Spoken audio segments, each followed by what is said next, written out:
Gun control argumentation, ethos, logos, pathos. More and more people own guns nowadays, but many such owners abuse the power received through the weapon.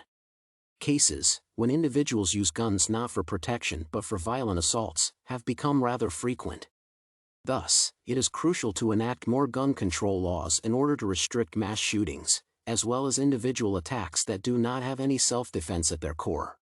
The essay will present arguments for gun control through the appeal to logic, ethics, and emotion. Probably the most important issue to take into account when discussing the need for gun control is the evidence testifying that too many gun owners give little thought to their exploitation of firearms. As a result, there are many instances of homicides, suicides, and mass shootings.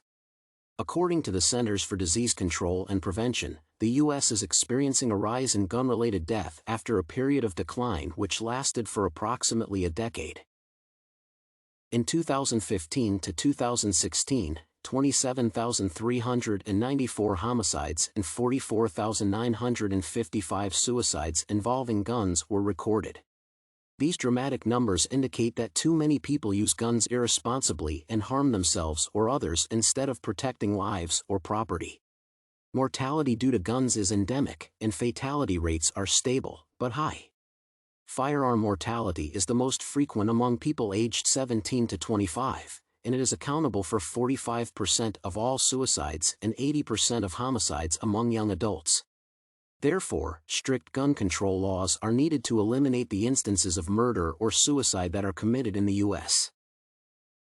Another crucial aspect to consider is the reasons why people use guns and the disparity between these causes and self-defense. The U.S. citizens are frequently shattered by news issues announcing appalling mass shootings. Among other public places, schools are probably the most frequent venues where uncontrolled individuals use firearms to kill dozens of harmless children and adults.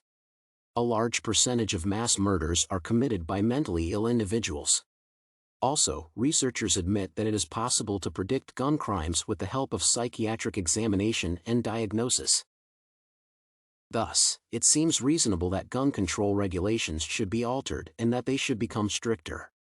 Only those people who can prove their sanity should be allowed to keep firearms. Moreover, psychiatric checks should be performed regularly and not merely before giving someone a gun permit. Society suffers from many burdens that can turn a stable person into a mentally unstable one, and it is the responsibility of those who allow people to keep guns to control whether these people have the capacity to use firearms. Finally, there is a rather acute question of the ethics and emotions of gun owners, since these aspects have a strong effect on other people. Unfortunately, many U.S. citizens are biased toward others based on their race, ethnicity, or some other factors. What is even more dangerous is that police officers frequently abuse their power due to such biases. While policemen should be defending peace and protecting people's lives, there are many outrageous stories of their violation of professional duties. There have been many instances when police officers shot unarmed and innocent civilians. What is more, there is an alarmingly high statistics of unarmed African Americans being killed by the police. This argument should serve as serious proof for those who protect the Second Amendment and justify the right to carry firearms by it. If those members of society that are responsible for promoting order break it, there can be no trust in other individuals to make honest and wise decisions when using their guns.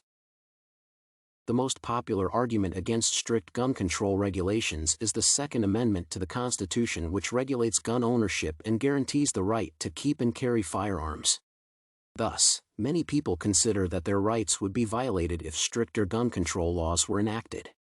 However, because the Second Amendment is not sufficient to provide protection for those citizens who do not own firearms, it cannot be considered as the major regulatory act dealing with the issue of gun control. Individuals having and carrying firearms should not forget that the initial focus of the Second Amendment is not the right to use firearms but the right to be protected. After all, citizens not having guns also have rights, and since gun owners violate the right of other people to life, they must not remain uncontrolled. Therefore, the Second Amendment alone cannot stand as a sufficient reason for not implementing strict gun control policies. While many civilians and legislators in the U.S. justify the right to own firearms by the Second Amendment, it is not viable to regulate this right only by this policy. Stricter gun control laws are necessary due to the high rates of homicides and suicides committed by people who had access to firearms. A mental examination should become one of the requirements to obtain a gun. However, only the combination of approaches will enable the promotion of the lawful use of guns by U.S. citizens.